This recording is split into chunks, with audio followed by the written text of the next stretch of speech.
В одной уютной деревенской усадьбе случилось волнующее событие. Местная кобыла по кличке Сэнди подарила миру новую жизнь, рождением жеребца, которого назвали Тай. Печально, но радости появления на свет жеребенка омрачила трагедия. Сэнди унесла родовая лихорадка, и она ушла из жизни спустя несколько дней после рождения малыша. Тай горевал по утрате, отвергая еду и питье, и не покидал свой стойло.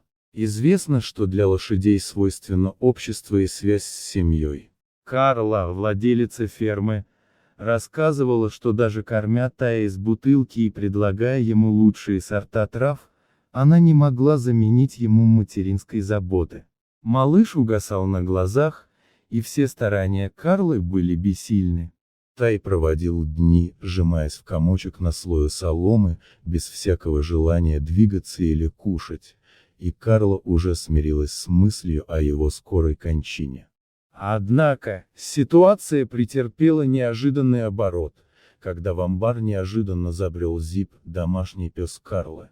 Она была в шоке, увидев, как Зип осторожно приблизился к жеребенку. Задумался на мгновение и лег рядом с ним. Бесшумный спутник Зип внезапно начал издавать звуки, похожие на жалобный вой. Казалось, он ощущал тоску Тая и сопереживал ему. Карла, скрывая слезы, вышла из амбара, пораженная наблюдаемой сценой. После того, как Зип стал ежедневно посещать жеребенка, Тай потихоньку стал принимать его игривое общество. Пес нежно вылизывал морду жеребенка, и в ответ Тай начал укладывать голову на спину своего новообретенного друга. Не прошло и нескольких дней, как Карла удивилась, увидев, как Тай впервые выбрался из своего убежища, с Зипом рядом. Дружба между животными стала крепкой и неразделимой. При появлении Зипа с Карлой у стойла, пес весело лаял, возвещая о своем приходе. А Тай в ответ ржал и стучал по дверям, призывая открыть их. Выпущенные на волю, друзья резвились и играли, изливая свою радость на всю округу. А Карла наблюдала за их играми с глубоким чувством удовлетворения, видя, как жеребенок вновь набирается сил.